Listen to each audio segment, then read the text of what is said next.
Olá pessoal, sejam bem-vindos a mais um vídeo do canal do Kennel Clube do Rio Grande do Sul. Para quem não me conhece, eu sou Eduardo Antunes, fundador e diretor do Sistema PET, uma plataforma completa para gestão e divulgação para criadores de cães e gatos. Boa tarde, boa noite, bom dia para quem nos assiste outro horário. Hoje, assim, continuando a série aí de palestras, série de conhecimentos para criadores, nós vamos falar hoje sobre um assunto que muitos criadores adoram, né? Reprodução. Então vamos falar sobre inseminação, sobre parto, acasalamento, filhotes. Então um assunto muito legal aí que eu acho que vamos conseguir agregar aí bastante conhecimento pessoal. A gente tem uma convidada hoje muito especial, a doutora Mariana Noel. Falei certo? Acho que sim, vamos ver.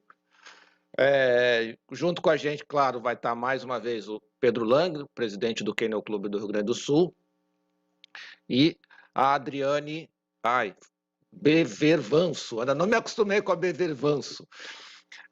Mas boa noite, pessoal. Sejam todos bem-vindos. Obrigado à doutora Mariana, ou a Mari, né, para quem conhece há mais tempo, né? Sejam bem-vindos, obrigado por aceitar o convite. Eu vou passar a palavra ao Pedro e depois a Adriane para dar as boas-vindas para você. Boa noite, pessoal. Boa noite, Pedro. Estamos aí com mais uma live do Kennel Clube do Rio Grande do Sul.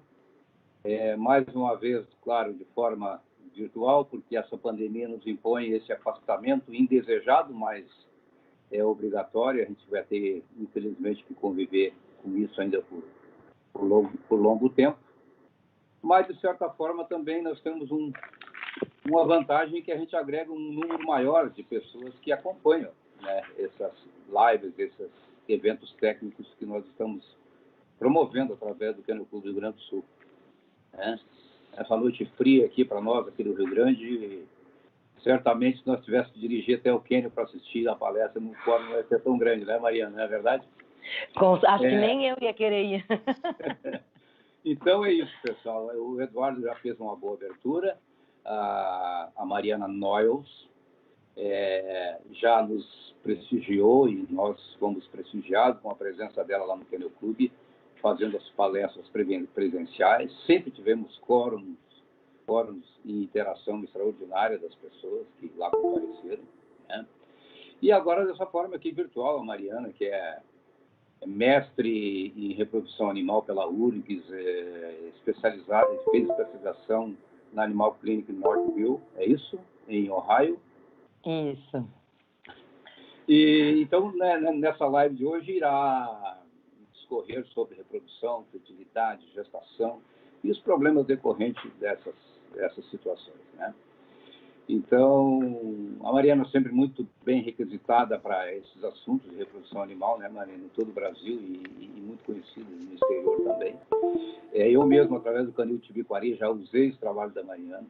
O meu primeiro Bull Mastiff que eu tive foi fruto de uma inseminação, e aquele sêmen que via tinha que buscar no aeroporto e tinha que ficar monitorando a progesterona da fêmea, aquela coisa toda, e enfim, conseguimos, e então tem boas recordações desse trabalho aí, muito bem realizado.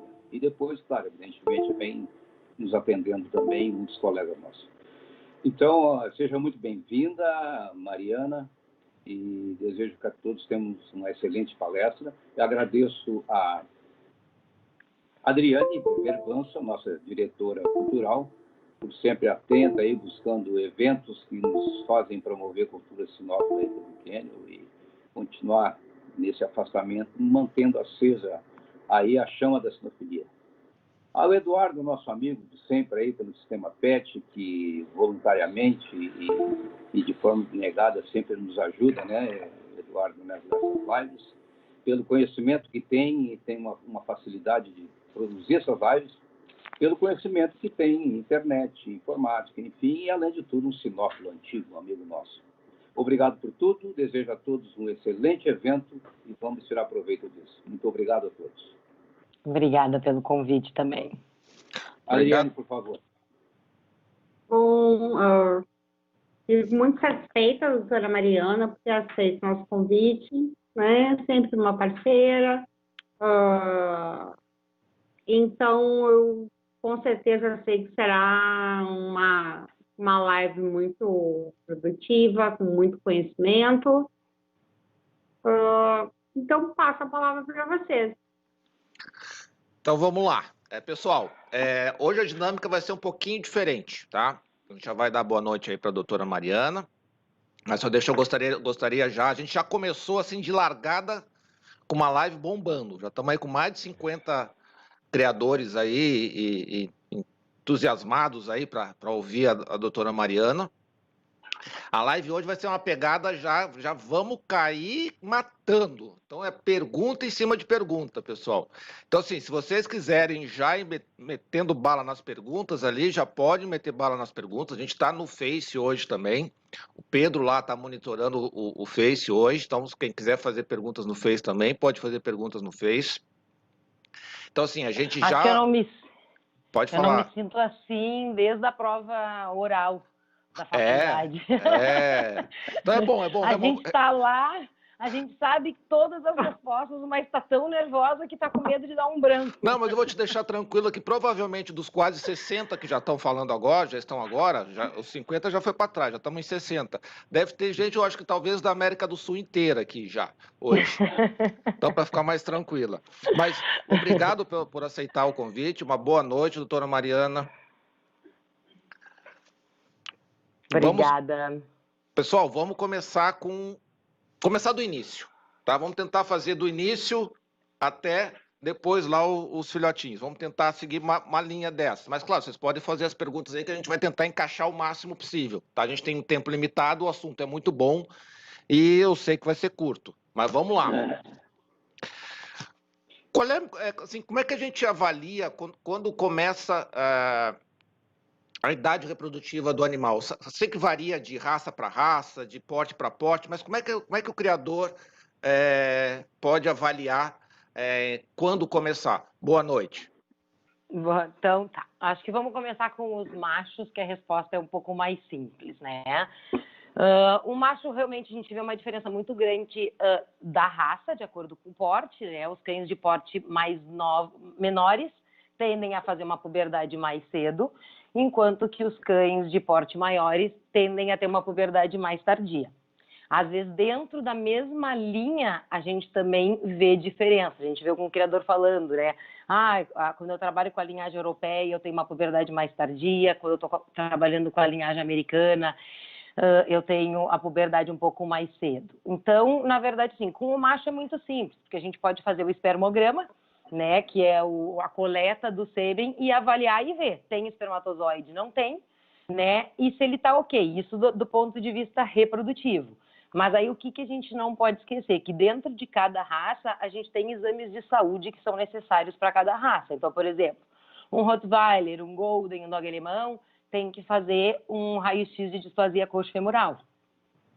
E a gente tem uma idade mínima dentro de algumas raças para que esse exame seja feito. Então, por um laudo oficial, o animal vai ter que ter 15 meses, ou 18 meses, 12 meses. Então, também tem que ser respeitado esses exames de saúde para o animal entrar em reprodução. Então, com o macho, eu acho que seria isso, ver quando ele começa a ter libido, interesse pela fêmea. A gente vê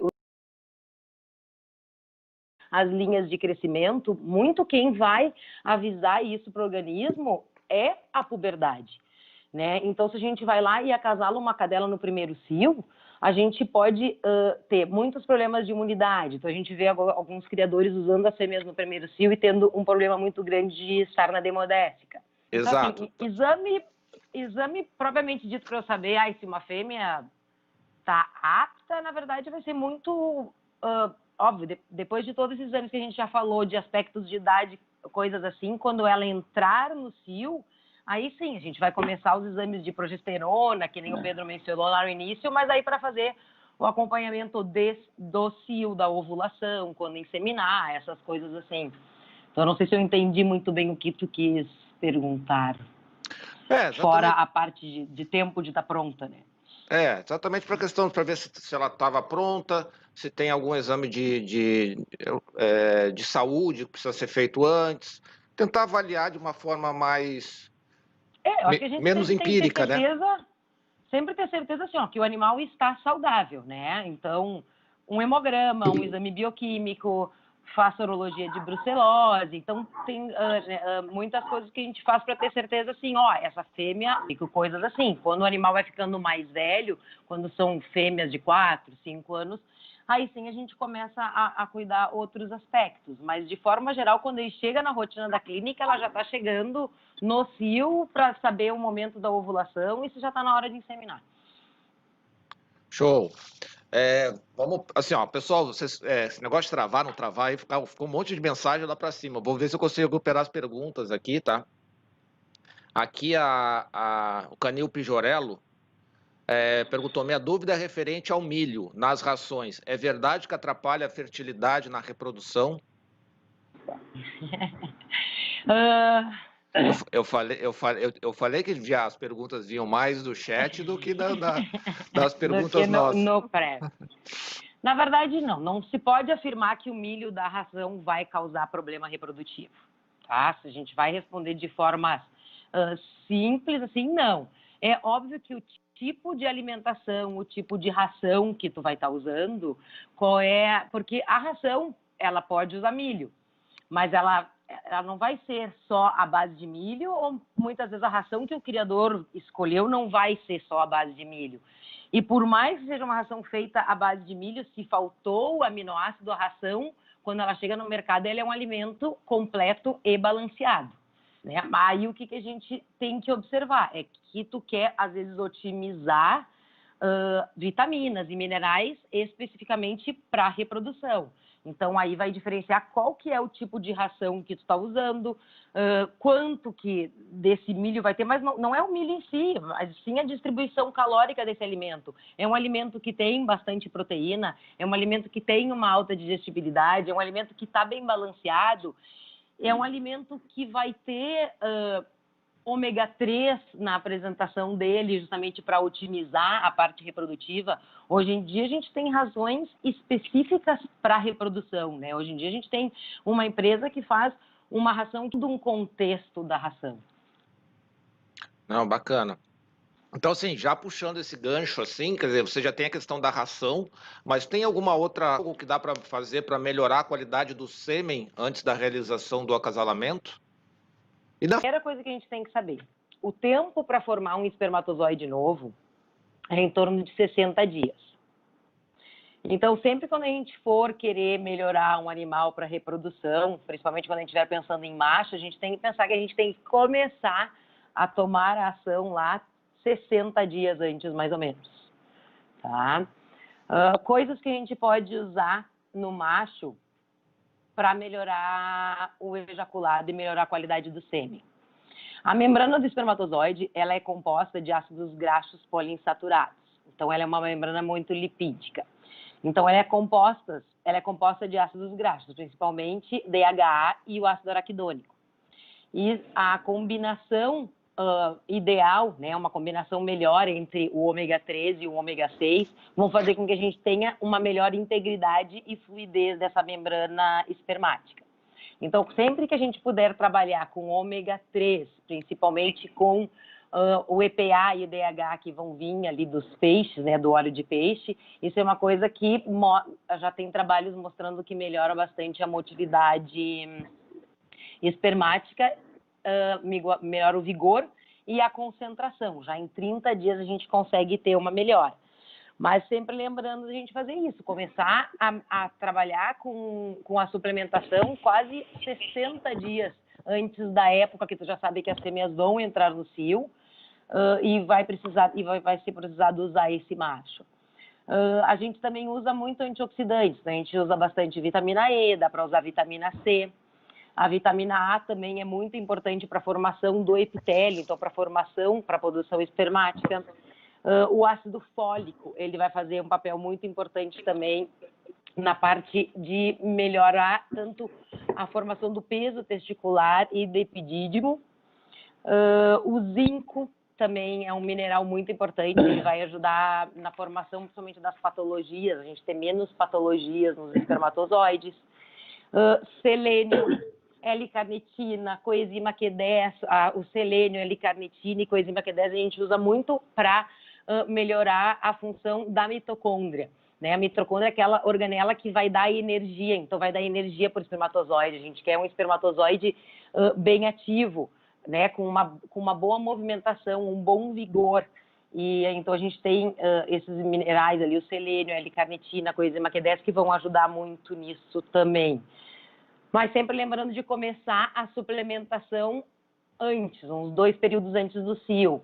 Na fêmea, é a mesma coisa, como eu falei, a gente tem hoje em dia uma ração muito específica para isso, ou a gente também usa suplementos que tem disponível no mercado para a parte de reprodução também.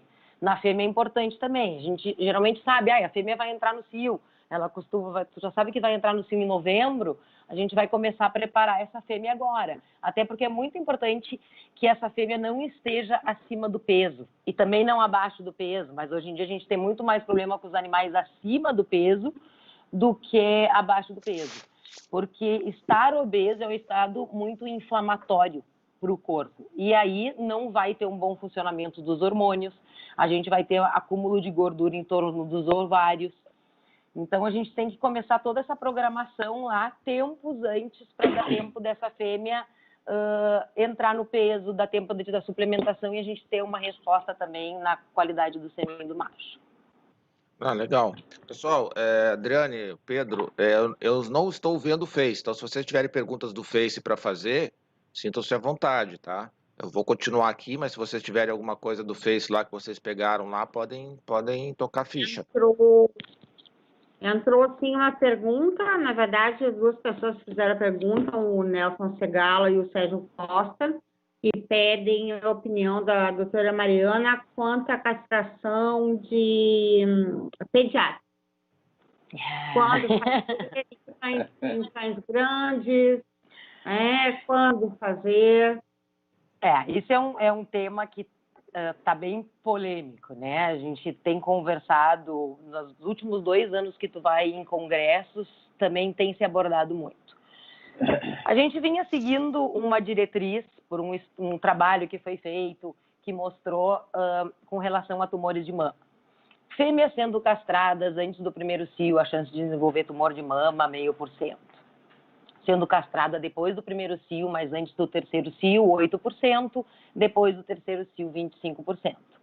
E aí começou essa diretriz de se castrar os animais antes do primeiro cio. Depois de quase 20 anos, né, que vinha se adotando essa prática, começou agora hoje em dia a surgir trabalhos mostrando que nem tudo são flores. Né? A gente foi observado um ponto, a parte de a tumoração de mama. Mas se perdeu outros aspectos. Como eu falei anteriormente, quem vai dar a sinalização para parar o crescimento ósseo é a puberdade. São os hormônios sexuais, né? Essa cascata hormonal que a gente vai ter. Então, também se observou que os cães castrados antes da puberdade, eles costumam ficar com os ossos um pouco mais longos. E com isso começou a surgir problemas ortopédicos. Então, também está associado à castração muito cedo, animais podendo ter problemas de ligamentos, problemas até de displasia. Tem alguns trabalhos querendo mostrar alguns tipos de tumores que podem ser prevalentes em animais castrados, mas a gente também aí questiona. A gente sabe que o animal castrado tende a ter uma vida um pouco mais longa. Então, será que esses tumores não estão aparecendo também pelo aumento da expectativa de vida? Então, hoje em dia veio muito esse questionamento com relação, será que a gente não tem que esperar pelo menos o organismo sinalizar um pouco, né? Ter um pouco de liberação de hormônio sexual, mostrar para o organismo, olha, essa fase, né, acabou, eu estou indo para uma próxima etapa. E hoje em dia tem questionado muito isso, então hoje em dia eu sento muito com cada cliente e converso com cada cliente, porque a gente não pode esquecer também que junto com a castração a gente tem todo um aspecto de comportamento do animal. Hoje em dia a gente sabe que os parques, as praças, as praias destinadas para cães, elas funcionam muito bem, os cães convivem muito em harmonia também porque são castrados. Hoje em dia é uma realidade da vida das pessoas terem os pets e eles ficarem em creches enquanto as pessoas trabalham. E essa harmonia dentro de uma creche também só vai funcionar com os animais castrados. Então, eu acho que hoje em dia a gente tem esse hábito de querer uma resposta global, de querer uma regra de bolo para tudo. E a gente está muito errado, né? Porque, assim como na espécie humana, a gente tem os indivíduos dentro do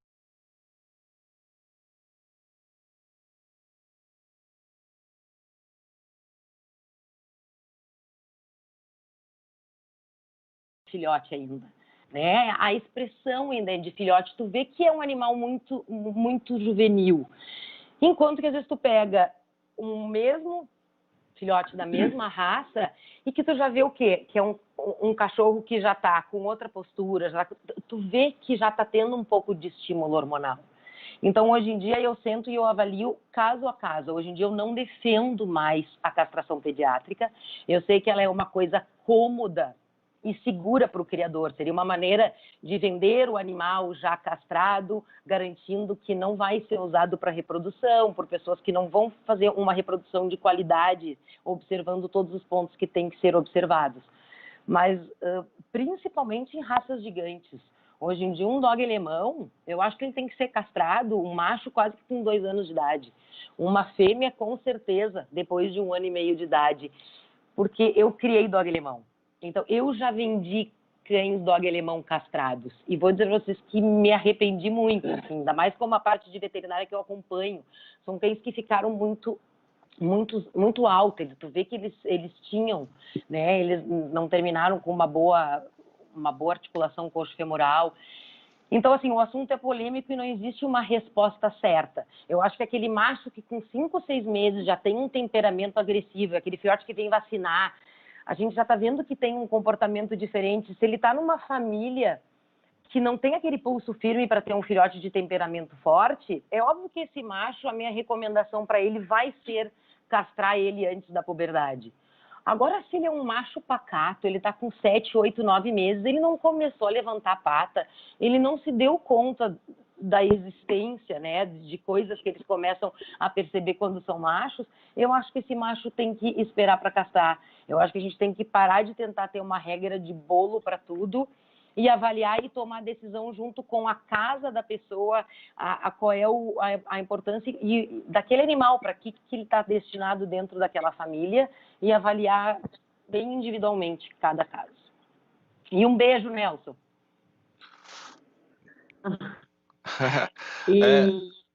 Tem mais? Vamos lá.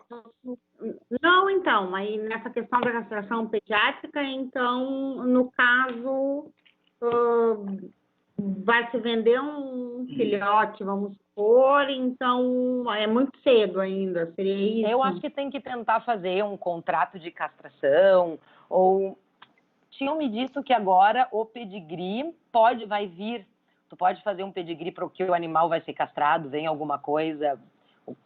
Eu acho que tinham me comentado a respeito disso, Pedro. Tem alguma coisa assim? Não, se estuda, mas não há nada definitivo ainda, a confecção de pedigree limitado. Tá? Agora, eu entendo que falasse em contrato de castração, ninguém pode fazer um contrato de castração, obrigar para que uma pessoa no futuro caça aquele cão. Sim, também não tem. Então, daqui a pouco, se daqui a pouco a própria CBKC... Acho que... Não, mas esse assunto é muito polêmico e nós não temos definições ainda sobre isso e foge o nosso tema, né? Mas, vamos prosseguir, então, exatamente no nosso tema aí. Eu tenho uma pergunta também. Toca a ficha. Doutora Mariana, é o seguinte, os criadores, nós criadores, uma fêmea entra no cio e a gente tem um macho lá e deixa à vontade para acasalar. Então, às vezes, passa 5, 6, 8 dias acasalando. E os filhotes, depois, evidentemente, nascem tudo no mesmo dia, né? Nasce todo no dia. Então, eu pergunto, o que causa tudo isso, esses acasalamentos sucessivos em vários dias, e sendo que o nascimento é num dia só? Como é que vão fazer esses filhotes? Tá. Então, acho que é importante a gente tentar explicar como é que ocorre a ovulação da cadela. né? Porque a gente vê o pessoal falar, né? Não, ela ovula em dias diferentes, ela ovula em dias alternados, tem filhote de idades diferentes dentro da ninhada. Na verdade, assim, a cadela, ela vai ter a ovulação num período ali de 12, 24 horas no máximo que vai ocorrer a ovulação, o processo de ovulação. Quando ela ovula, esses óvulos não estão prontos para ser fertilizados ainda. Eles têm que sofrer mais um processo de maturação que vai levar em torno mais ou menos de 48 horas. E aí depois esses óvulos duram mais ou menos um período ali de 12, 24 horas. Então, entre a ovulação e o fim do período fértil, a gente tem mais ou menos 72 horas. Então, a gente pode ter alguma diferença entre um filhote e outro, mas a gente vai ter uma diferença aí de 12, 24 horas entre um filhote e outro. Até porque a natureza também teria que ser sábia, né? Dentro do canil, olha os animais que a gente tem na rua, né? Aquela... Se tu fosse ter filhotes com idades diferentes, e a idades diferentes dentro de uma gestação de 63 dias. Então, dentro de uma gestação de 63 dias, 3 dias é muita diferença. Então, e a gente observa, por exemplo, na clínica, quando a gente faz cesárea, realmente tu olha dentro da ninhada, te dá a impressão de algum filhote ser um pouco mais novo que outro. Mas é pouca diferença, às vezes é um pouquinho, um detalhe, um pouco de pelo a mais, um pouco de pelo a menos. Mas entre um filhote e outro, a gente não vai ter um intervalo maior do que de 24 horas. De repente, se tu pensar no último óvulo ovulado, que demorou um pouco mais para maturar, mas não mais do que 36 horas. Perfeito. Vamos lá, então.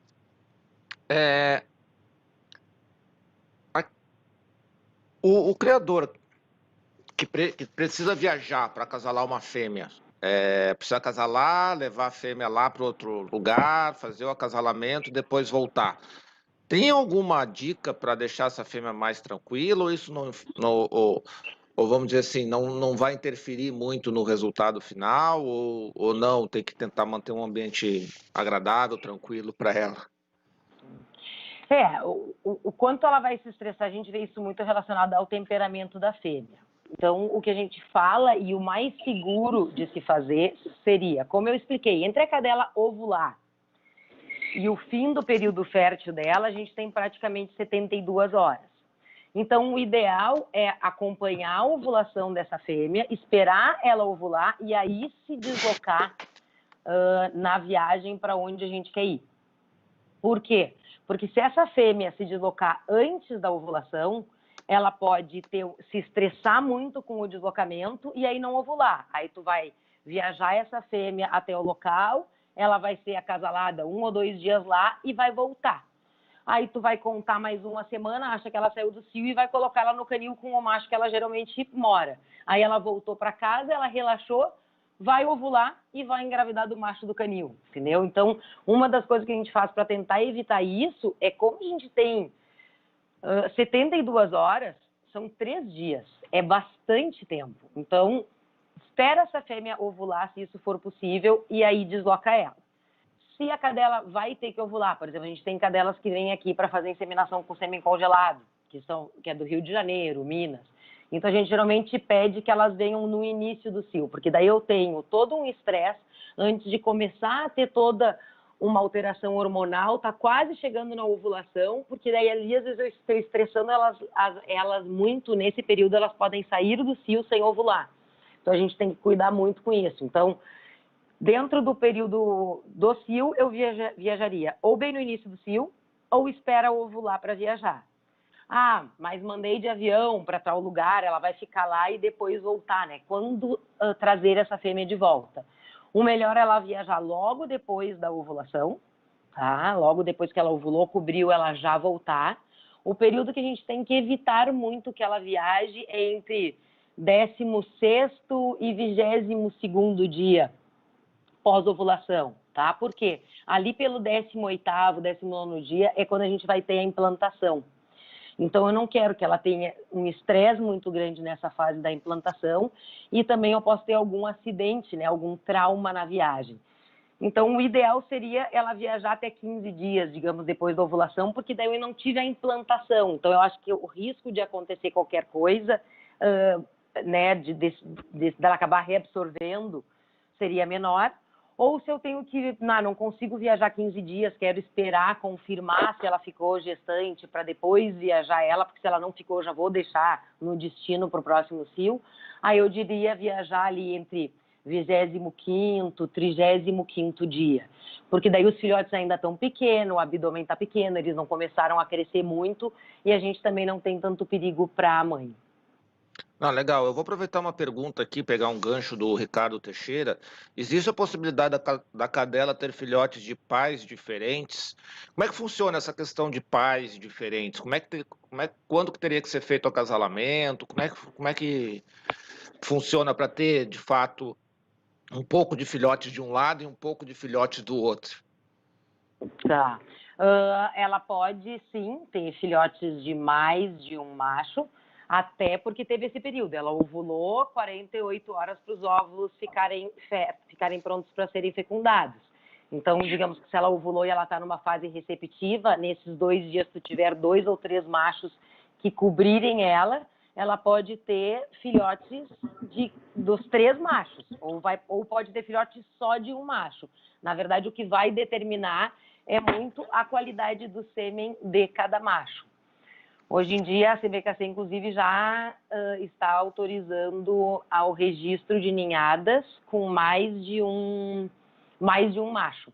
Mas isso é uma outra live, aí eu não vou passar o assunto aqui, senão eu vou dar spoiler da próxima live. Mas tem vantagem de ser o primeiro ou ser o segundo a fazer a inseminação ou não vai interferir? Vai depender do período que eu vou estar inseminando ela. Se eu inseminar no dia da ovulação e o outro 24 horas depois, não vai fazer diferença. Porque os óvulos vão estar prontos 48 horas depois e eu vou estar com os espermatozoides de ambos os machos ali. Agora, digamos, se ela ovulou e eu colocar ela 48 horas com um macho e 72 horas com o outro macho, aí pode ser que aquele sêmen que chegou primeiro já fecundou todo mundo e o outro está chegando tarde demais. Então, depende muito do momento que está sendo colocado o sêmen dentro da ovulação dela. Legal. Uma pergunta bem básica aqui. Quando começar o acompanhamento citológico? Tá. Eu trabalho muito mais com exame de progesterona do que citologia. Eu uso a citologia vaginal no início do cio, quando a cadela vem no primeiro exame de progesterona da clínica, para eu saber se ela realmente está no cio ou não está no cio, ou se essa progesterona der muito alta, eu vou usar a citologia para ver se ela provavelmente ainda está dentro de um período fértil ou não. Mas a citologia, tu começaria mais ou menos ali pelo 5º, 6º dia de sangramento ou do cio, como a gente inicia a progesterona. Vamos lá. Tem mais perguntas aqui também. Tinha algumas, acho que eu tinha mais algumas perguntas que tinham mandado antes com relação à progesterona, a gente pode conversar um pouquinho dela.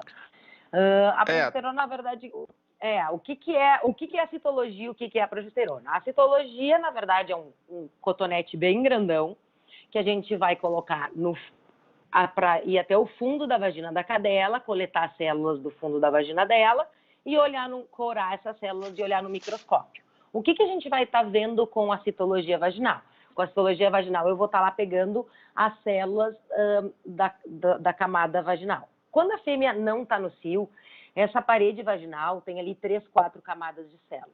Quando ela começa a entrar no cio, vai subindo um hormônio que a gente chama de estradiol. E ele vai proliferando essas células da vagina. Por isso que a gente vai vendo a vulva aumentar de tamanho. E em algumas raças a gente chega a ver um prolapso, né, da vagina. Foi por quê? Porque daquelas 4 camadas de célula eu passei ali a ter 50 camadas de célula. Quando eu enfio o cotonete lá dentro e estou tirando um pouquinho das células, o que eu vejo? Quando eu tenho 4 camadas de célula, eu tenho uma parede vaginal bem pequenininha, a minha célula vai estar perto da vascularização, vai estar perto do sangue. Então, ela é uma célula que ela vai estar bem nutrida. A gente vê uma célula com um núcleo bem gordinho, assim, e um citoplasma não tão grande. Conforme esse hormônio vai subindo, vai aumentando esse número de parede. Então, se eu sou a célula, eu estou cada vez mais longe do sangue. Se eu estou cada vez mais longe do sangue, eu vou estar cada vez menos nutrida. Então, a gente vai observando essa morte celular. Então, com isso, com a citologia, eu consigo ver que eu tive um pico, né, do aumento desse hormônio, que é o estradiol, e ele baixa. Geralmente, quando eu tenho um aumento do estradiol, ele vai baixar, eu vou ter o pico do próximo hormônio, que é o LH, e aí eu vou ter a ovulação e vou ter o aumento da progesterona. Só que se a cadela entrar no cio e sair do cio sem ovular, eu vou ter toda essa alteração do estradiol. Então, eu vou ter alteração da citologia vaginal. Então, se eu estiver acompanhando ela só pela citologia vaginal, eu posso daqui a pouco estar dizendo que está no momento de inseminar e realmente ela não ovulou. Então, a gente faz aí o acompanhamento da progesterona. Por quê? Porque quando a cadela vai ovular, ela vai fazer um corpo lúteo que vai produzir a progesterona. E a progesterona é quem vai manter a gestação. E essa progesterona ela se mantém lá por 60 dias, 63 dias na cadela gestante e um pouco mais na cadela que não está gestante. Ela vai se manter alta tanto na fêmea gestante como na não gestante.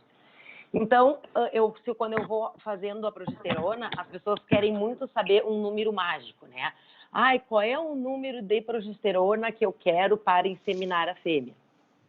E a primeira coisa que a gente tem que saber é que esse número de progesterona, ele vai mudar muito dependendo do aparelho que eu estiver fazendo a progesterona. Se eu coletar o sangue de um animal, essa fêmea coletar 5 ml, dividir em 2 frascos,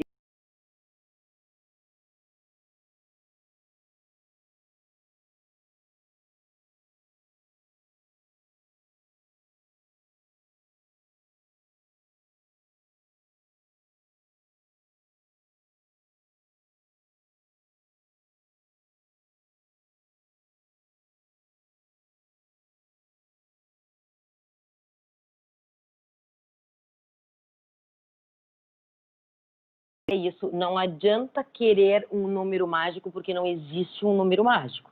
A gente vai acompanhar uma curva da progesterona para conseguir saber exatamente quando ela ovulou, esse corpo lúteo foi criado e eu tive o aumento da progesterona. E isso vai depender de aparelho para aparelho.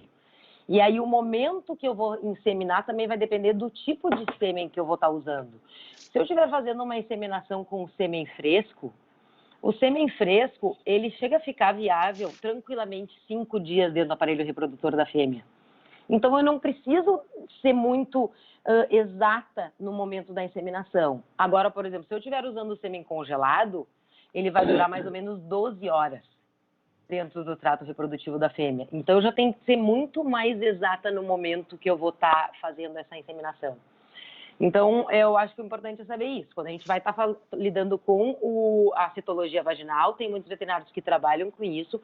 Eu, quando comecei a trabalhar, eu já trabalhava com o exame de progesterona, então, para mim, é muito mais fácil eu acompanhar a progesterona, até porque eu estou mais acostumada e confio mais no resultado dela. Mas a gente daí vai ver com ela o momento da ovulação. E aí, dependendo do tipo de sêmen, se o sêmen é fresco, resfriado, qual é o tipo de inseminação que a gente vai estar fazendo, uma inseminação vaginal, é uma inseminação cirúrgica, para decidir o momento da inseminação. Tem algum momento, assim, para tirar mais macho ou mais fêmea? Tem algum segredo disso aí? Porque, assim, tem canil que ele só produz macho. Tem outro canil que só produz fêmea. Isso embora a gente saiba que isso depende do macho, em tese, né? Imagina, né? Tem algum segredo para tirar mais macho, para tirar mais fêmea, inseminar antes, inseminar depois? Cada um tem sua receita de bolo em casa, né? Mas tem alguma... Se tem, eu não descobri ainda. Na teoria, o que a gente sabe? O espermatozoide Y, que é o macho, ele tem uma perna a menos. Então, ele é mais leve, ele consegue chegar mais rápido, na teoria, no trato reprodutor feminino. Enquanto que o espermatozoide fêmea, ele é mais pesado e ele é um pouco mais lento. Então, o rapidinho, ele chega mais rápido, mas ele vive um pouco menos. A fêmea, ela é um pouco mais lenta, mas ela vive um pouco mais. Então, se a gente for usar essa teoria, eu penso que se eu, digamos, insemino ela com sêmen fresco, claro, no dia da ovulação, nas 48 horas depois, quando ela vai ser fertilizada, eu teria mais espermatozoide fêmea disponível. Mas na prática a gente vê que não funciona muito. A gente chegou a trabalhar uma época com uns veterinários de cavalo, que eles faziam uma técnica para separar os espermatozoides, separar o espermatozoide X de Y. Tu não consegue separar 100%, mas tu separa mais ou menos 95%. E a gente fez trabalho em 3 fêmeas. Nós selecionamos 3 clientes da clínica que toparam né, fazer isso daí. E a gente fez. Então, imagina, se tirou 95% dos espermatozoides machos e fizemos a inseminação praticamente com ejaculado só de espermatozoides fêmeas. A gente até teve, todas as ninhadas, o número maior foi de fêmeas, mas não foi muito diferente do que a gente vê ao acaso, que acontece. Uma ninhada de 10 filhotes nasceram 5 fêmeas, ou 6 fêmeas e 4 machos, ou 7 fêmeas e 3 machos, mas nenhuma delas foi 100% fêmea. Então, tu vê que nem selecionando totalmente os espermatozoides a gente consegue fazer isso. Eu acho que o fato de ter muitos óvulos dificulta, porque esse mesmo procedimento eles fazem em garanhões e eles têm bom resultado. Eles têm aquele potro do sexo feminino. Mas é que eu acho que é um feto só. Na cadela, como são muitos, acho que a teoria acaba ficando na teoria. Legal. Assim, uma pergunta bem complexa. Inseminação é coisa para só o veterinário fazer? Que perigo. Na teoria, sim. Ela é para o veterinário fazer. Mas a gente sabe que na prática não é isso que ocorre, mas eu acho que ela é uma boa pergunta para a gente dizer quais são as vantagens em fazer a inseminação com o veterinário. Né? Eu tenho os clientes que vão lá na clínica e a gente sabe que as inseminações estão sendo feitas no canil, assim como eu tenho aqueles canis que estão sempre indo e fazendo todas as inseminações com a gente. A inseminação a gente tem uma grande vantagem quando é feita na clínica. A gente está vendo o sêmen, a gente está indo no microscópio e está vendo o sêmen, quando a maioria das vezes, quando não é feito dentro da clínica, ela está sendo feita às cegas. E tu olhar a cor do ejaculado não significa muita coisa. Porque, óbvio, aquele ejaculado que está bem leitoso, ele é mais óbvio. Mas aquele ejaculado que ele é uma água de coco, que ele é um ofalescente, se eu tiver muita celularidade, ele já vai dar aquela cor. E aí a celularidade são células epiteliais e não as células espermáticas. Então, eu acho muito importante que a gente na clínica está conseguindo ver. Aquele macho que regularmente está indo na clínica fazer as inseminações, a gente já conhece a qualidade do sêmen desse macho. E a gente facilmente percebe quando começa a cair a qualidade do sêmen do macho. E isso é um fator importante e determinante para a gente não perder o macho. Porque esse macho, quando eu comecei a ver cair a qualidade do sêmen dele, eu já vou interceder aí. Ali eu já vou usar nutracêuticos, eu já vou fazer alguma pesquisa hormonal para ver se alguma coisa está acontecendo, vou fazer um ultrassom testicular para ver se eu posso estar com algum problema físico ali. Quando a inseminação está sendo feita do criador, quando é que o macho vai chegar para a gente na clínica para um espermograma? Depois que ele já deixou 3, 4, 5, 6 cadelas vazias. Às vezes quando já passou meio ano, 1 ano. E aí no momento que ele chega na clínica, eu não consigo fazer muito mais coisa. Se ele chegar lá já azospérmico, já com uma degeneração testicular, aí eu não consigo trabalhar com isso. Então eu acho que é muito importante ressaltar essa vantagem de fazer a inseminação na clínica, né? A gente vai estar vendo e vai estar conseguindo acompanhar a qualidade reprodutiva desse macho. E hoje em dia a gente também tem que se lembrar também, né, que se isso for uma atividade exclusiva de veterinário, se o criador fizer, ele pode estar incorrendo aí com o exercício ilegal da profissão, né? Então é uma coisa que tem que ser bem atenta aí, né? Adriane, tem alguma pergunta a mais aí, não? Tem sim, muitas. Duas pessoas perguntaram, a Adriana e a Aninha, o que podemos fazer para diminuir a absorção fetal. O quê? Tá. A reabsorção. Diminuir a absorção fetal. Isso. primeira coisa, eu acho que é aquela lembrar, né, de começar a preparar a fêmea 2 meses antes do período do cio dela. Então, é aquela fêmea que a gente quer ter certeza que ela está num bom peso, né, num bom score corporal. A gente já começar a trabalhar com nutracêuticos ou botar numa ração específica para isso. Boa parte das rações, elas são feitas para a média da população. Hoje em dia a gente já consegue uma ração específica para isso ou entrar com suplementos que vão otimizar essa parte da reprodução. Outras causas importantes que às vezes a gente vê na reabsorção, né? A absorção ela pode acontecer causas genéticas, alguma incompatibilidade de genes, ou, por exemplo, um exemplo que eu posso dar é dentro da raça do dog alemão, que é a raça que eu crio. Antes se usava muito o cruzamento de arlequim com arlequim. Geneticamente, no cruzamento dessas duas cores, 25% dos filhotes vão ter um gene letal. Então, esses filhotes vão ser reabsorvidos, aquela ninhada que a gente vai ver e que vai estar tendo uma reabsorção. Outra coisa, a qualidade do endométrio, né? As fêmeas mais novas tendem a ter um endométrio, né, que é ali o tecido endotelial, né, do útero, com uma qualidade maior. Então, são ninhadas que também vão ser maiores e as fêmeas tendem a reabsorver menos. Se é uma fêmea mais velha, que já teve muito cio, lembrem que eu falei ali para vocês, né? A fêmea, tanto ela estando gestante como não gestante, o nível de progesterona dela é alto igual. Então, na fêmea que está gestante, essa progesterona vai estar ali mantendo aquela gestação. Na fêmea que não está gestante, essa progesterona vai estar causando uma inflamação no útero. Então, a cada cio que a cadela tem, o útero não está mais tão saudável quanto no cio anterior. E se esse endométrio, que é onde a placenta vai ter que se implantar e se desenvolver para nutrir o filhote, não estiver bom, então, digamos, essa placenta entrou aqui, ela tem que crescer para cá e para cá. Se eu tiver uma fibrose aqui, essa placenta não vai conseguir crescer, esse feto vai parar de receber nutrição e vai ser reabsorvido. Se eu tenho uma ninhada muito grande e um útero que não é tão grande, também vai começar a faltar espaço. Se começa a faltar espaço para a placenta se desenvolver, o filhote vai faltar nutrição e ele vai ser reabsorvido. Controle de progesterona. Por que também é importante a gente controlar a progesterona? Para a gente saber o momento que essa cadela ovulou.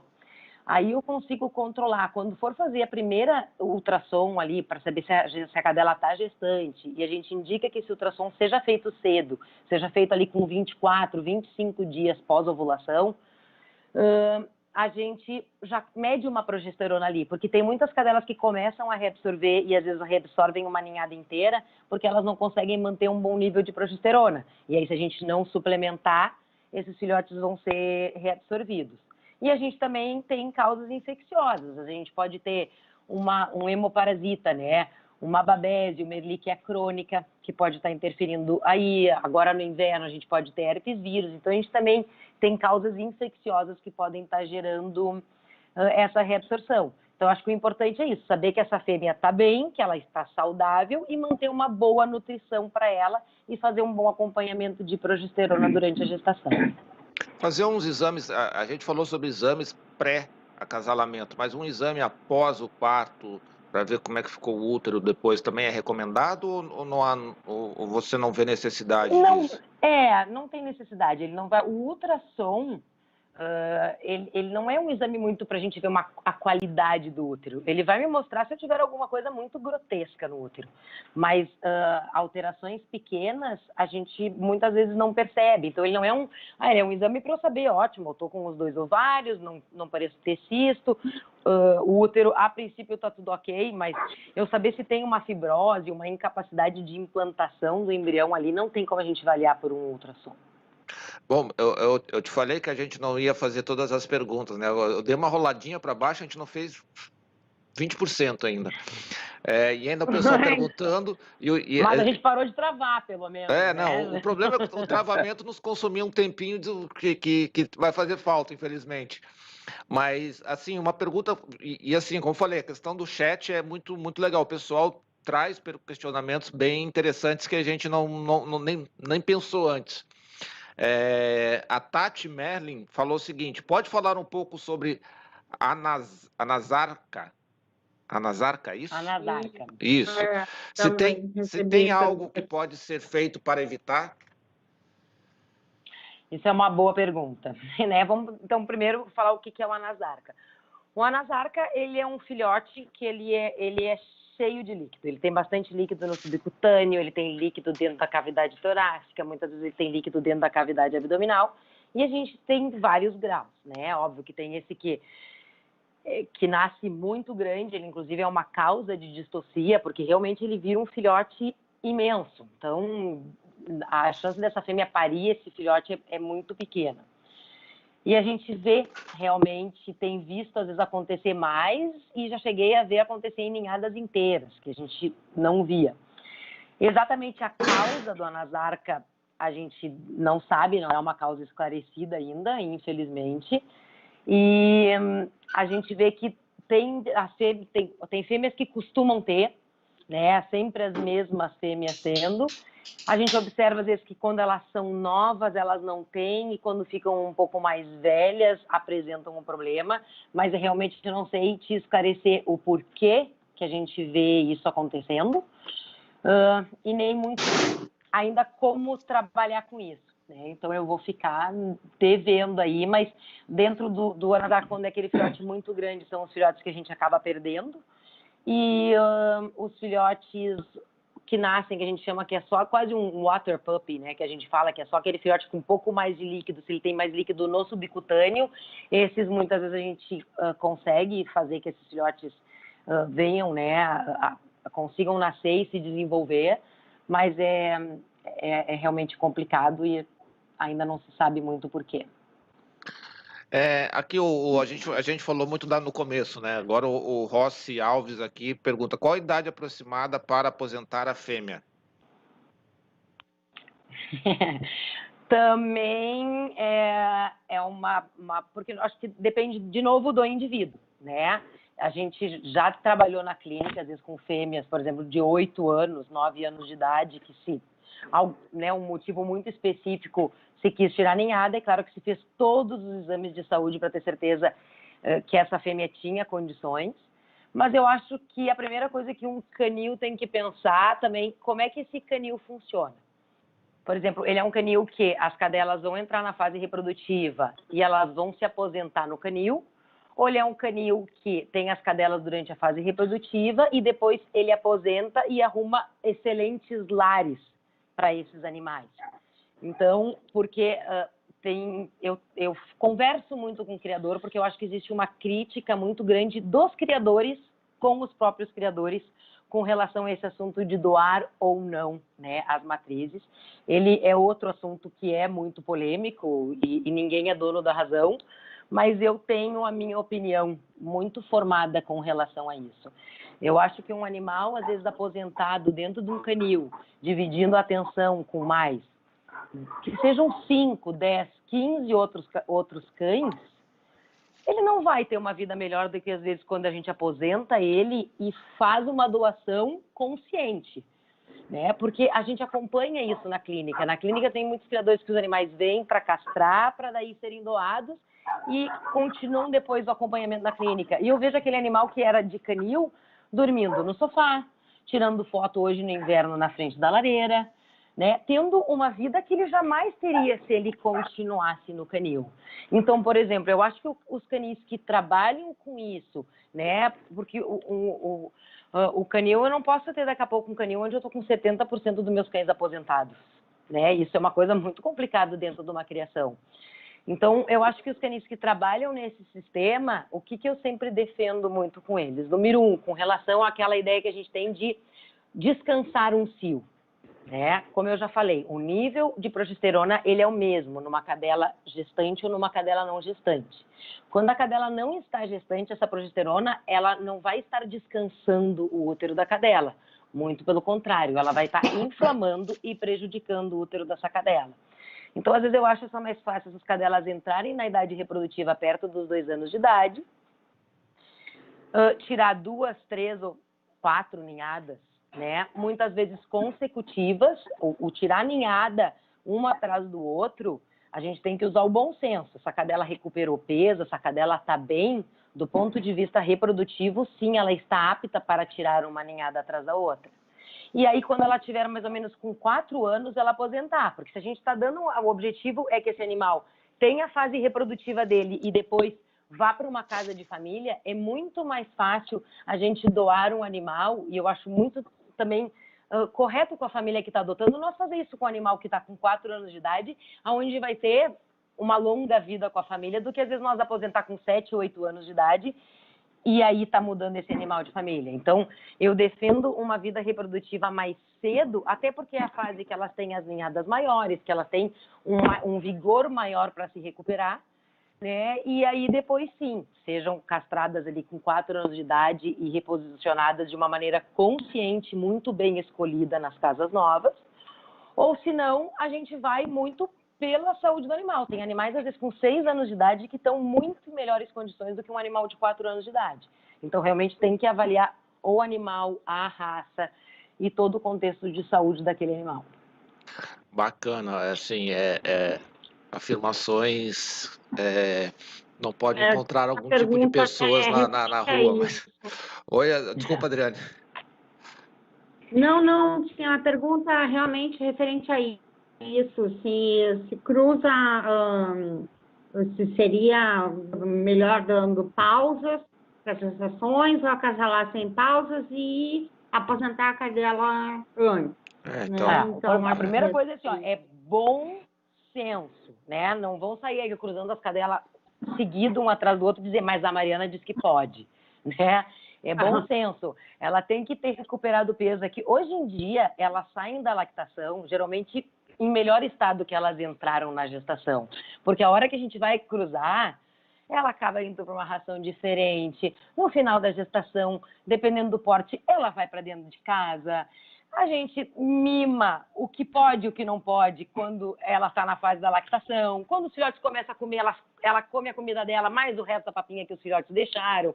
Então, às vezes, as cadelas estão quase que desmamando os filhotes obesos, né? Então, o bom senso tem que permanecer. Mas se a cadela está bem, ela está saudável, não tem por que fazer a pausa.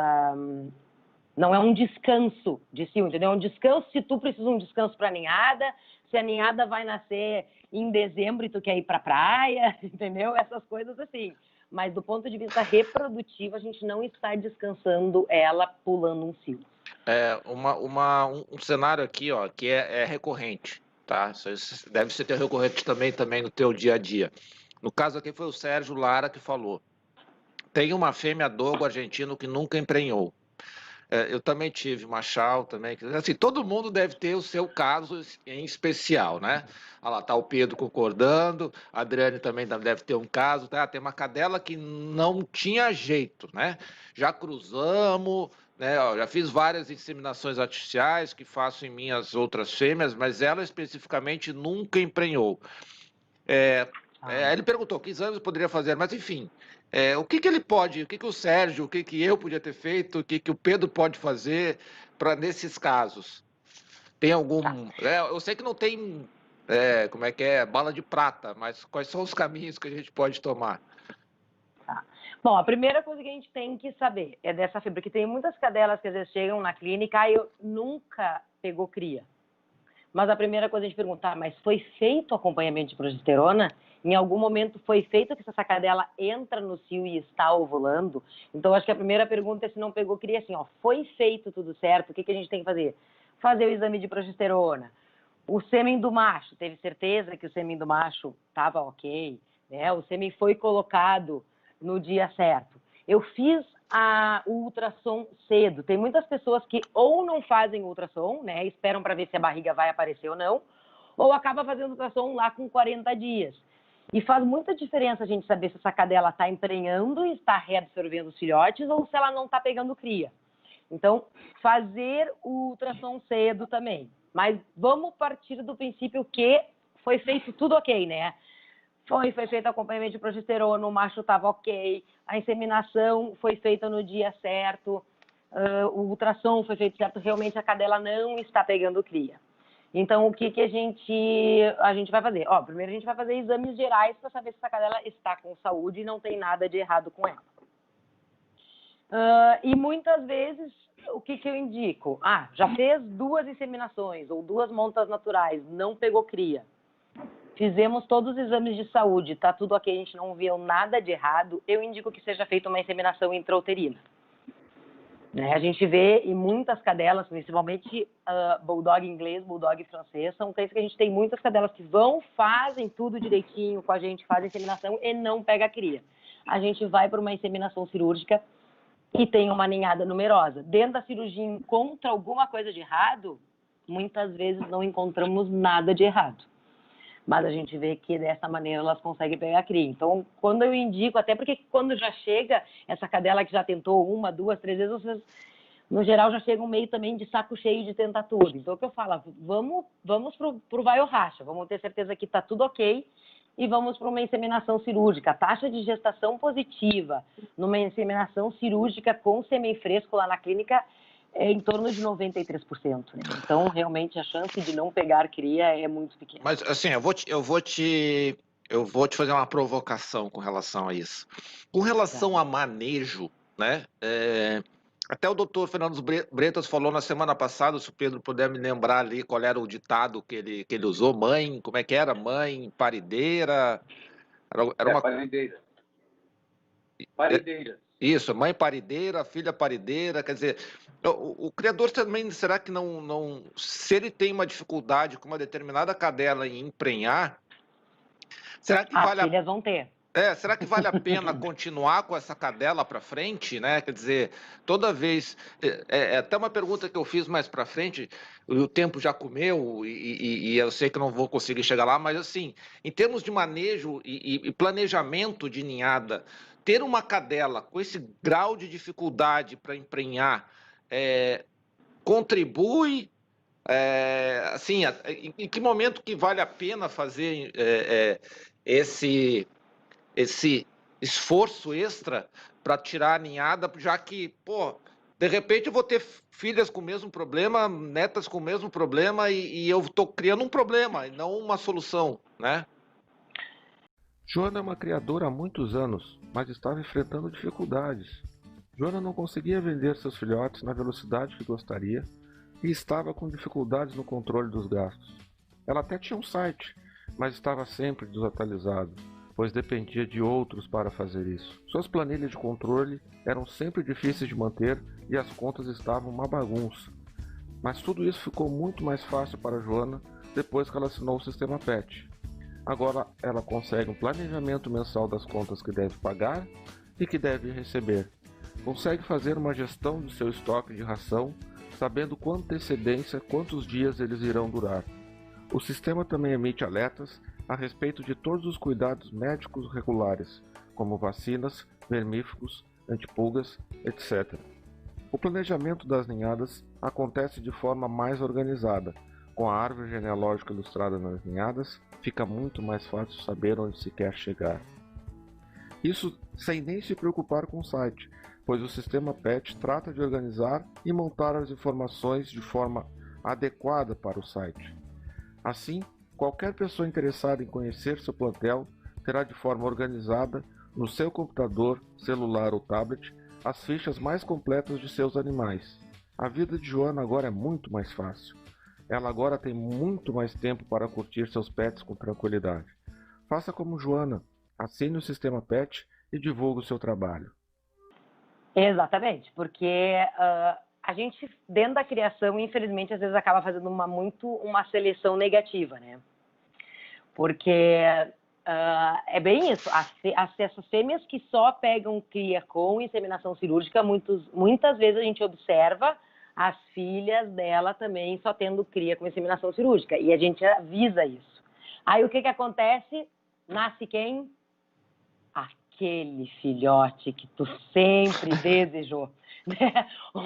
O que a gente vê e vê o pessoal muitas vezes ficando nisso é porque morfologicamente acaba nascendo um filhote maravilhoso e tu acha que vale a pena, mas realmente é uma seleção negativa.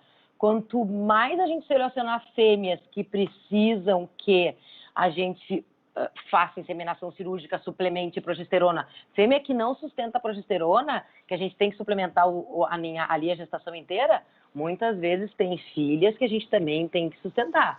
Então, é bem isso. Eu acho que é um questionamento válido e que o criador tem que fazer. E é o que eu sempre falo, eu brinco. Eu falo, para mim, é ótimo. Eu continuo ganhando, vocês continuam me procurando. Mas eu acho que realmente tem que avaliar o quanto vale fixar isso dentro da linha de sangue. Legal.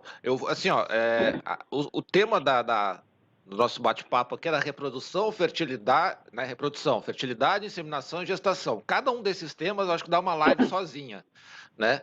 Então, então vamos tentar fazer um condensado aqui, porque já estamos chegando numa hora só desse vídeo, mais um pouquinho do outro lá, a gente já está chegando na nossa 1h30 aqui. Vamos falar um pouquinho. Muito bem, tem uma pergunta, por favor, Eduardo, tem uma pergunta aqui do Thiago não, Tomás Miranda. E ele pergunta sobre vermifugação. Que momento vermifugar a fêmea? Durante a gestação, antes da gestação, durante a gestação, a periodicidade disso e que vermífugo usar? Tomás Miranda pergunta.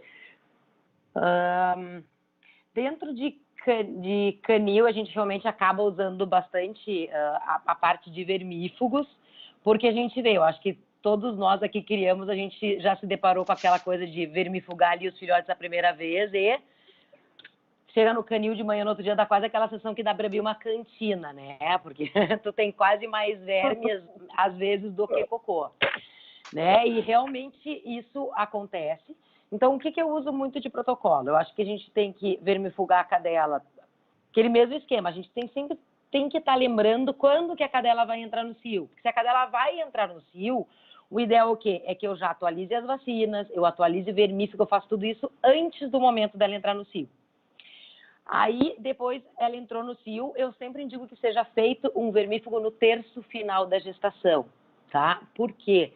Porque tem um tipo de verme que acaba se incistando na musculatura. E toda essa alteração hormonal da gestação faz com que aquele verme que está lá na forma de cisto, adormecido na musculatura, ele perceba que tem gente nova no pedaço, né? É um momento bom para infecção. E aí eles acabam vindo, por isso que a gente vê aquelas ninhadas, às vezes quando a gente faz o vermífugo de filhotes tão novinhos com 21 dias tendo. Então o ideal ali é imediatamente antes do cio, terço final de gestação. Depois, quando os filhotes estão com 10 dias de vida, eu indico o vermífugo só para a mãe, não para os bebês. E depois, com 21 dias de vida, aí mãe e bebês vão tomar. E aí a periodicidade que tu vai fazer vai depender do tipo de vermífugo que tu tá usando. Hoje, a boa parte dos vermífugos do mercado, a periodização é a cada 15 dias. Mas eu gosto muito. Eu posso falar de marca aqui? Que horror? Posso ou não posso? Pode. Vou falar. Eu gosto, na verdade, eu Você gosto que manda. muito de usar em filhotes o Milbemax, tá? Por quê? Porque muitos dos vermífugos, eles vão agir dentro do lume intestinal por contato. Então, vai entrar o vermífugo ali, por contato, vai matar todos os vermes. O Milbemax, ele tem um princípio ativo o quê? Que, na verdade, tem um deles que vai agir por contato, mas o outro, na verdade, ele entra para a circulação e o verme vai se alimentar. Quando o verme for se alimentar, que ele vai ter contato com o fármaco e vai morrer. Então, eu não tenho uma morte de todos os vermes ao mesmo tempo.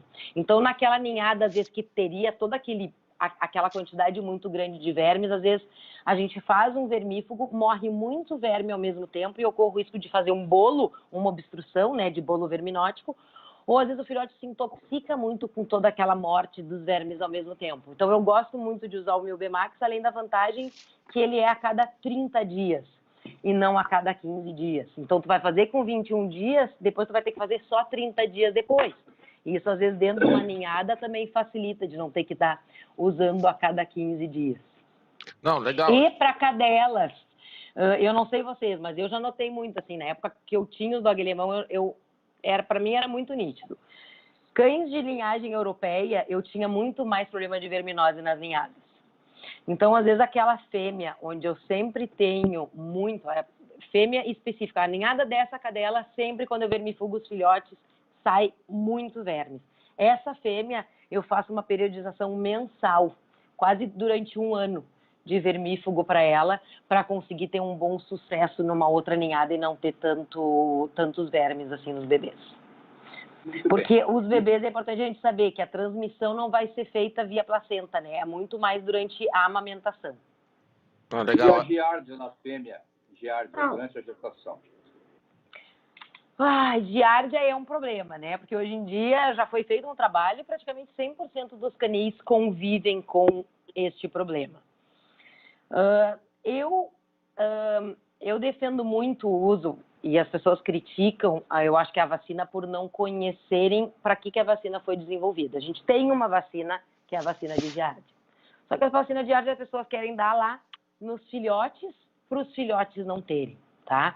E, na verdade, qual que é o objetivo da vacina? A vacina da giardia, ela vai atuar diminuindo o número de oocitos que são excretados nas fezes, ou inviabilizando esses oocitos que estão sendo excretados. Então, ela é uma vacina populacional. Ela é uma vacina que a gente vai usar para diminuir a contaminação ambiental do canil. Então, não é a vacina que a gente vai usar na ninhada ou que a gente vai usar a primeira dose no plantel e vai ver o resultado imediato dela. A gente vai ter o resultado dela no momento que a gente adotar ela no esquema de vacinação do canil.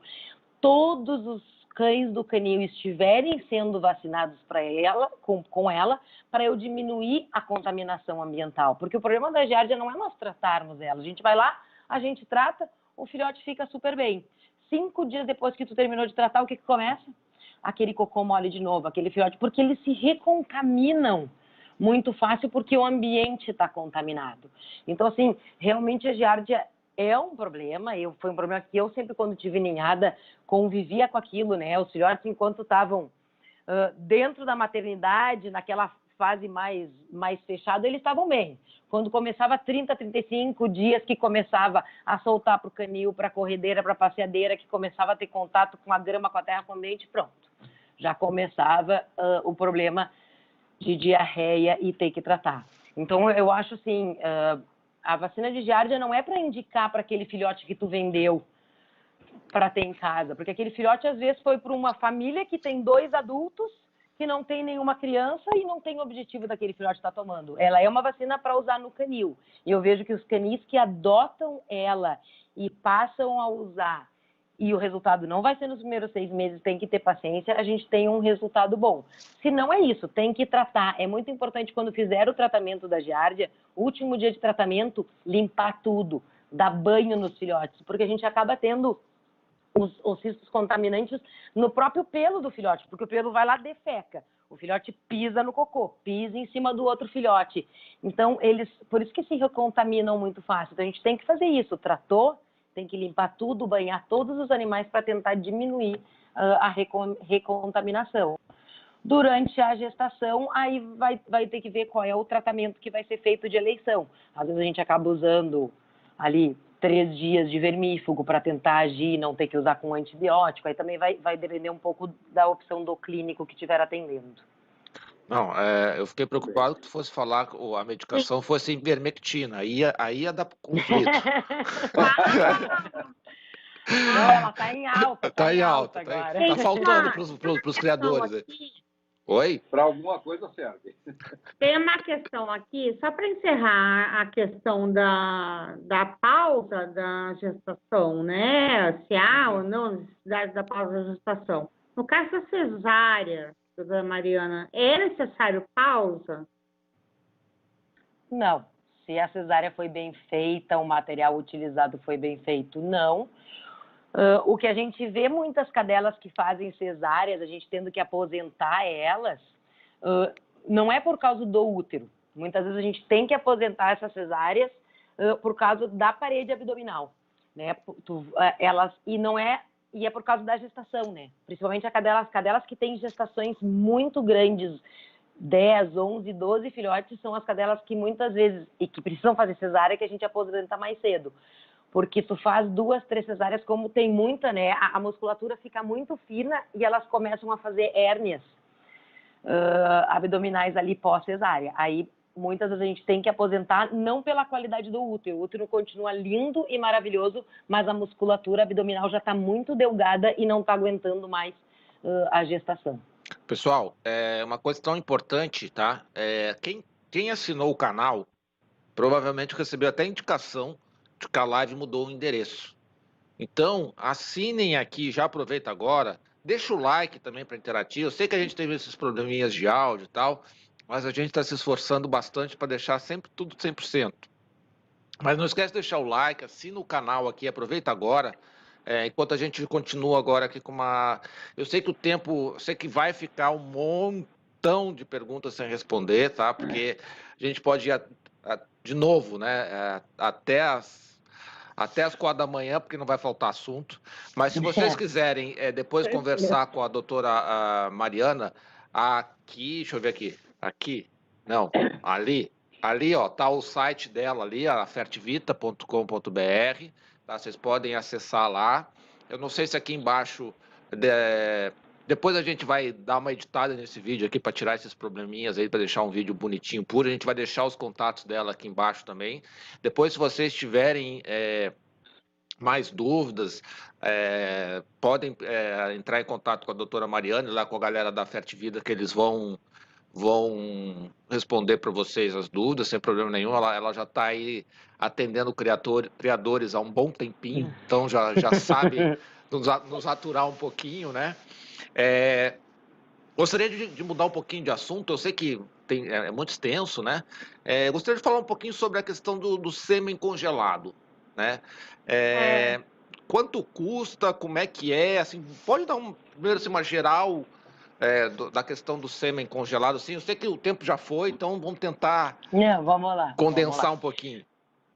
Então, na verdade, o custo eu acho difícil a gente falar, porque realmente difere muito das regiões do Brasil.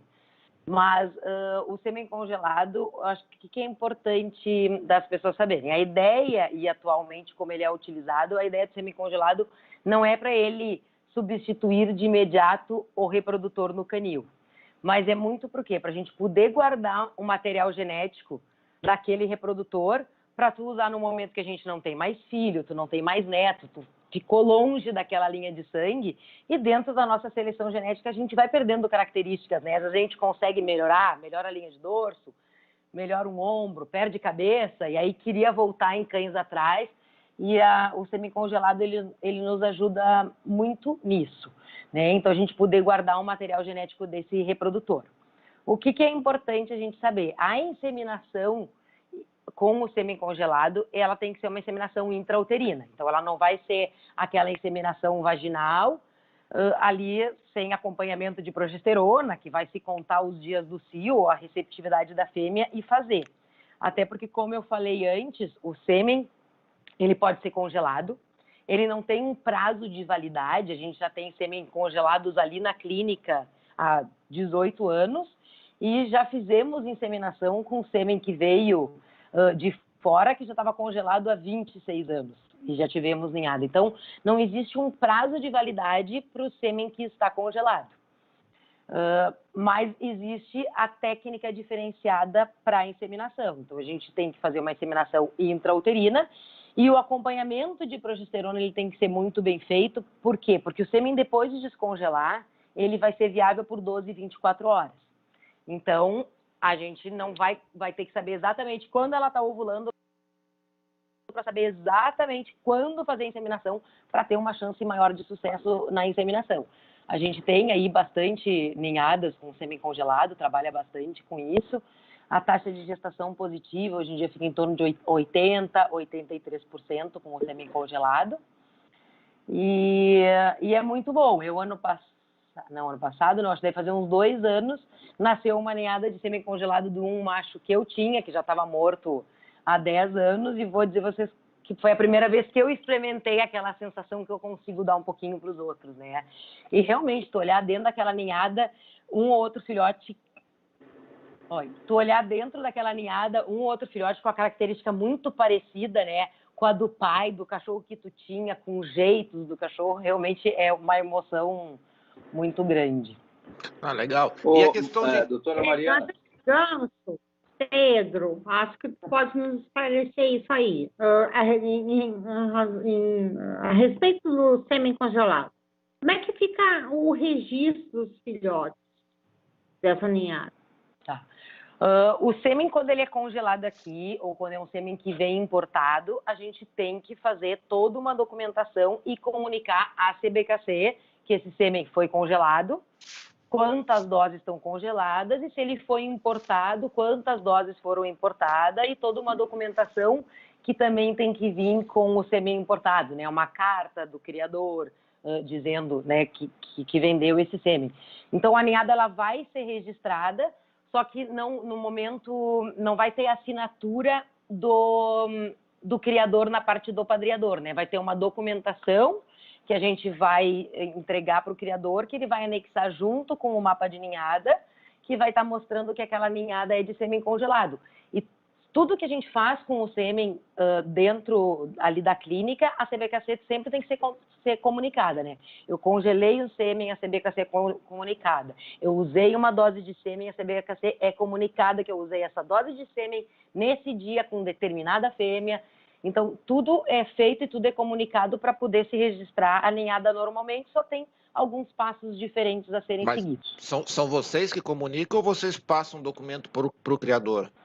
Então, o banco de material genético é que faz toda a documentação com a CBKC sobre o congelamento, né? Aí depois a gente vai entregar o documento que vai ser anexado ao mapa de ninhada e aí feito o registro no Kennel Club normalmente. Pô, legal, isso eu não sabia aí, ó. É assim. Eu queria perguntar, Mariana, é o seguinte, tudo bem, o criador não tomou essa cautela toda, não armazenou sêmen, e agora o cão dele está com 9 anos. Esse sêmen já está fraco, ele quer usar, e aí, o que ele vai fazer agora? Aí vocês ficam à espera de um milagre, né?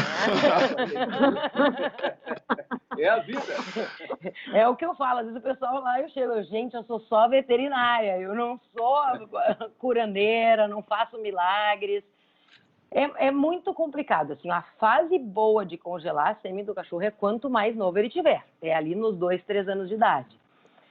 Tem alguns cães que chegam, porque às vezes eles chegam com 9 anos, mas ele está reproduzindo. Mas ele está conseguindo reproduzir a fresco. A gente tem que lembrar que tu tem uma perda da qualidade do sêmen quando congela, né? A gente pensa, tu coleta esse sêmen, ele vai para uma centrífuga, fica girando lá 5 minutos que nem um louco. Aí depois tu coloca dentro da geladeira, depois tu coloca no gelo seco, depois tu coloca no nitrogênio e ele fica lá morto. Né? Então, realmente a gente tem que...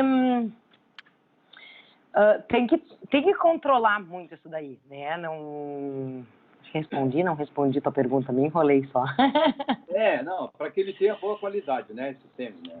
Então, na verdade, a gente vai olhar esse sêmen e esse sêmen ele vai estar bom para eu usar fresco, mas ele não tem mais qualidade para eu congelar. Às vezes ele com 9 anos ele vai chegar bom para eu usar a fresco numa inseminação cirúrgica. Então, assim, tem cães, acho que a gente já congelou sêmen de cachorro com 8 anos. Tem alguns que chegam com um sêmen não tão bom, mas eles ainda estão em condições da gente fazer um tratamento hormonal e melhorar o sêmen. Mas é que às vezes quando eles... Mas às vezes quando eles chegam... às vezes quando eles chegam velho, eles já chegam com o sêmen ruim e uma próstata ruim. E aí o tratamento hormonal, ele vai atuar diretamente na próstata junto. Eu vou melhorar o sêmen, mas eu vou aumentar o tamanho dessa próstata. Se ela já estiver grande, se ela já estiver inflamada, aí para tentar congelar o sêmen dele, eu vou acabar quase que levando ele a ter que ser castrado, porque a próstata piorou muito. Então, assim, realmente não tem como fazer milagre. Não adianta deixar o cachorro ficar muito velho para eu conseguir... Mariana, uma pergunta, assim, o pessoal que nos ouve aqui, eu te falei, de novo, a gente está com bastante audiência aqui, mesmo com todos os problemas, tá? Com todas as quedas. Com todas as dificuldades, o pessoal aqui está insistente. Quase eu saí com todas as quedas que teve. Mas, assim, o pessoal lá do interior, porque assim, a galera de Porto Alegre está muito bem assistida, né, em termos de veterinários e tal, tem uma galera muito boa aí na volta.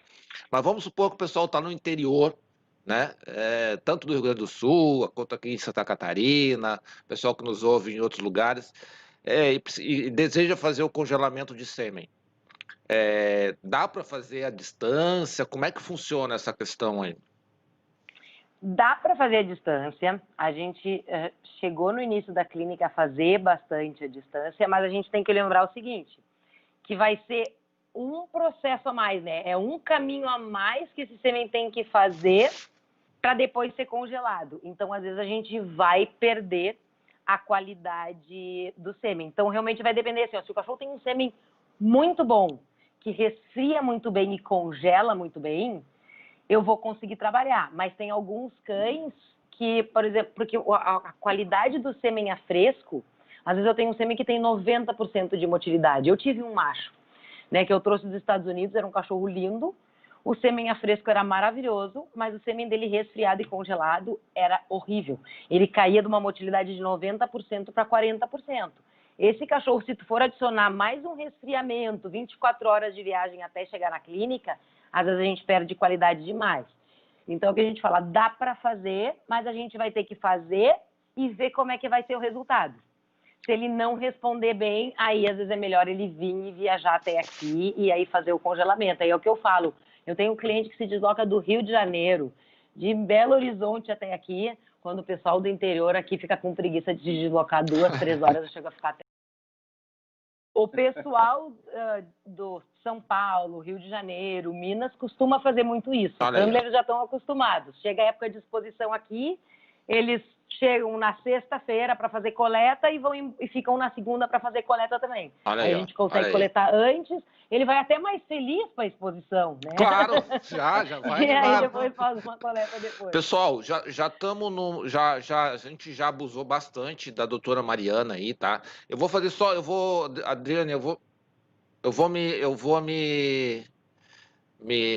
furtar o direito aqui de fazer uma última pergunta para ela, porque já são 9h20, a gente já, né, projetado 1h30 com todas essas quedas e tal, então...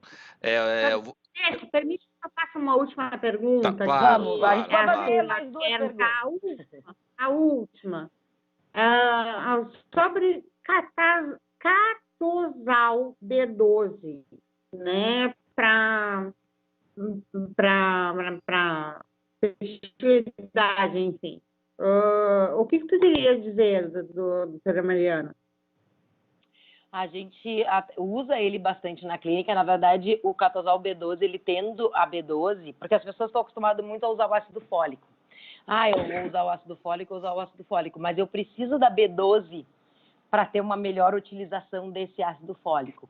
Então, eu gosto muito do Catosal, porque a gente faz a suplementação de B12 e depois mantém em casa a suplementação do ácido fólico e consegue fazer uma melhor utilização do ácido fólico para um melhor desenvolvimento neuronal dos bebês. Legal. Então, assim, então agora eu vou fazer a última perguntinha aqui. Vamos lá. Alguma dica para os criadores na questão de planejamento do acasalamento, nessa questão de manejo, né, dessa fase do cachorro, em termos de planejar um acasalamento, a gestação e o parto? Tem algo que você queira destacar e que a gente, de repente, não falou ali, que vale a pena ser, que é mais importante, que vale a pena? Eu acho que o importante que eu já destaquei, né? Lembrar de controlar 1, 2 meses antes da cadela entrar no cio, para ter tempo de se programar e não ser pego de surpresa. Ela entrou no cio, e agora o que eu faço? Fazer uma boa nutrição, né? A nutrição eu acho que é fundamental aí, então não economizar na parte nutricional dos animais, fornecer uma boa ração. Em termos, muitos canis estão querendo fazer alimentação natural por conta, né? Aquela ideia de que a gente tem que lembrar que a alimentação caseira, não suplementada, ela é muito pior do que a pior ração que a gente tem disponível no mercado, né? Isso vai ter consequências a longo prazo muito maiores. Nós, atualmente, não somos aptos nem para fazer as nossas escolhas nutricionais de maneira adequada, quanto mais as escolhas nutricionais de uma outra espécie. Porque, por mais que a gente ame e trate como os filhos, eles são outra espécie, né? Eles são carnívoros, eles são cachorros e têm as suas necessidades nutricionais.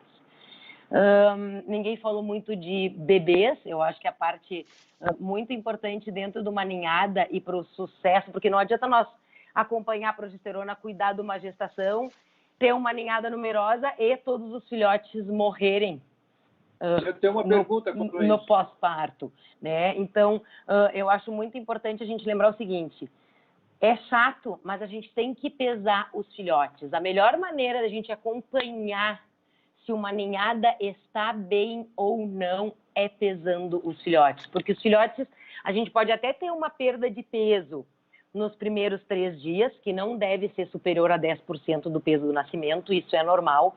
Mas depois disso, eles têm que ganhar uma média de 10% do peso deles por dia, numa fase inicial, e depois 7%.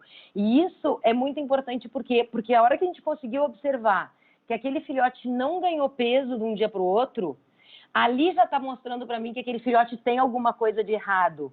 E não a hora que aquele filhote já chegou quase num estado semicomatoso, sem conseguir mamar, que já está desidratado, né? Então, a gente vê que as pessoas não têm esse hábito, e ele é chato, mas ele é um hábito importante e ele tem que ser feito diário. Se a gente acostumar a fazer a pesagem diária dos filhotes, a gente vai conseguir interceder muito antes de ter a perda dos filhotes. Não esperar, às vezes, perder 2 ou 3 filhotes para começar e em busca do que fazer. Pedro, tu queria fazer alguma observação extra mais? Não, eu ia fazer essa pergunta exatamente de pesar bebê, mas tá tudo bem. Mas eu quero fazer só a última pergunta, que eu também acho interessante, e a gente convive com isso frequentemente no canil, mas quem faz a pergunta é a Sheila Kearney. Ela pergunta sobre o cio seco da cadela. Se isso é um problema, é natural, ou há alguma possibilidade de fazer algum exame sobre isso? Tá. Realmente, tem algumas cadelas que têm o cio seco, né? Elas não sangram e que fica muito mais difícil de visualizar. Tendo um macho presente sempre ajuda, porque por mais que ela faça um cio seco, geralmente o macho presente no canil vai indicar. E aí essas cadelas que fazem cio seco, o que a gente sempre fala, é no que tu percebeu ou tu desconfiou que ela está no cio, já levar para a clínica. Porque lá a gente vai conseguir fazer uma citologia vaginal e ver se realmente ela está no cio ou não. E se tiver no cio, começar a fazer o acompanhamento de progesterona. De novo, na parte da nutrição, a Royal Canin tem uma ração específica que se chama HT42D. Ela é uma ração que é para ser fornecida do primeiro dia do cio até o 42º dia de gestação. E dentro dessa ração, ela tem a tirosina, que é um aminoácido, e que eles fizeram trabalhos mostrando que justamente otimizando o nível desses aminoácidos, o cio fica mais perceptível. Então, quando eu tenho algum criador que me queixa para mim com relação ao cio seco, eu, inclusive, digo para usar a ração, e a ração que eu mudo um pouco o protocolo do fabricante. Eu peço para que ela comece a ser usado, de novo, lembrando que a cadela vai entrar no cio, começar a ser usado uns 15, 20 dias antes do cio, e tem muitas cadelas que realmente a gente percebe que às vezes não é aquele cio absurdo, mas ele já é um cio que ele começa a ser percebido. Então, isso é uma estratégia que eu uso muito. Às vezes, se não vai usar ração, a gente entra aí na parte de suplementação. Mas a cadela que faz cio seco, ela tende a fazer sempre o cio seco. E aí vai ter que ficar de olho. E se não tem macho perto, é aquela fêmea que a gente vai dizer, controla o intervalo. Se não consegue ver, a gente vai fazer exame de progesterona para saber quando ela teve um cio. Eu faço o exame de progesterona, a progesterona está mais ou menos, sei lá, 15, 20, 30, eu vou saber, e ela está com uma citologia de não estar no cio, eu sei que ela teve um cio ovulatório nos últimos 30, 40 dias. E aí nós vamos contar e ficar de olho, e às vezes fazer citologia vaginal quase que semanal para conseguir perceber esse cio. Não, legal. Eu estou falando que o Kennel do Rio Grande do Sul ele dá uns desafios, né? Ele arranja temas muito interessantes, profissionais altamente qualificados. Diz, você tem 1h30 para falar com eles. Eu disse, tá. Se fosse umas 5 horas, eu acho que a gente ainda tinha material para conversar. Então, assim, eu gostaria de agradecer. Eu sei, pessoal, que não deu para falar tudo. Vou aproveitar para fazer um merchanzinho, tá? Essa questão do SIL, sistema PET aqui, quem usa o sistema PET direitinho, o sistema avisa lá quando a cadela vai chegar no SIL, tá? No calendário, lá, ó, a cadela vai chegar no SIL. Quando faz o acasalamento, você pode marcar os dias do acasalamento. Quando precisa fazer pesagem dos filhotes, marca as pesagens dos filhotes dentro do sistema, monta o gráficozinho do ganho de peso dos filhotes. Você pode dar o acesso ao veterinário para ele acompanhar isso também. Então, assim, para quem assina o sistema PET, já tem tudo isso na plataforma, tá? Então, também já dei uma olhadinha lá com carinho, qualquer coisa me chame. Tá aqui embaixo, ó. Tá aqui. Tá não bom? tem desculpa para perder. Não, tem o conhecimento e a ferramenta. Então, não tem mais choro. Então, assim, Mariana, obrigado de coração aí pelo teu tempo. Desculpa aí essas quedas, realmente fugiu ao controle aqui, não sei o que houve. Mas se o WhatsApp caiu ontem, né? De repente o YouTube também deu uma balançada hoje, não sei o que aconteceu aqui, mas enfim, pessoal, a audiência foi muito boa. Eu vou trabalhar para a gente condensar esses 2 vídeos num só, tá? Então a gente deve lançar botar um videozinho condensado sem esse gapzinho para não assistir um pedaço lá, outro pedaço aqui. Não se esqueça de deixar o like, assina o canal, todas essas coisas youtubísticas aí. Eu vou passar a palavra para o Pedro, para a Adriane, e depois para a Adriana para se despedir da gente. Tá bom, pessoal? Obrigado. Obrigado, Pedro, pelo convite. Obrigado, Adriana, pelo convite. Mariana, mais uma vez, obrigado. Pedro, está contigo. Boa noite. Diretoria Cultural, sempre promovendo esses eventos. Em breve já vai anunciar um novo evento para a semana que vem, não é? Em seguida teremos uma chamada sobre isso. Obrigado pela tua atuação. Doutora Mariana Neus. Olha, muito bem. Eu ainda vou aprender a falar o teu nome, tá? Mas, enfim, doutora Mariana, muito obrigado pela tua participação, pela tua gentileza em querer nos atender nessa noite fria, né? E realmente os teus esclarecimentos foram fundamentais para nós, criadores. Muitas coisas, às vezes, passam desapercebidas e não é tão difícil de nós praticar algumas coisas que tu falaste aqui, né? O criador tem que ficar mais atento a coisas que são simples de fazer. E, evidentemente, que algumas coisas nós temos que recorrer sempre aos veterinários. E essa parte de reprodução é fundamental que se procure, né? No nosso caso aqui, a doutora Mariana é uma referência internacional até, e tem o nosso reconhecimento. Extraordinário a tua participação, extraordinária a palestra. Nós aprendemos muito com isso, e com muita didática nos transmitir os teus conhecimentos, né? Muito obrigado, agradeço. E eu quero também dizer, assim, agora fugindo um pouquinho, dizer que o Kennel Club do Rio Grande do Sul continua atendendo na sua secretaria, com todos os cuidados que o decreto do governador nos determina, e é claro que com todo o distanciamento e uma pessoa por vez. E estamos agora numa campanha arrecadando roupas para pessoas nesse momento de muito frio aqui no Rio Grande do Sul, muitas pessoas desabrigadas também pelas chuvas, arrecadando alimentos para cães que estão em condições de abrigos aí, cães de rua. É importante que as pessoas nesse momento demonstrem a sua solidariedade e ajudem o Kennel Club. A semana que vem iremos fazer uma distribuição desses materiais, roupas e alimentos para cães, e vamos continuar com esse trabalho. O nosso agradecimento.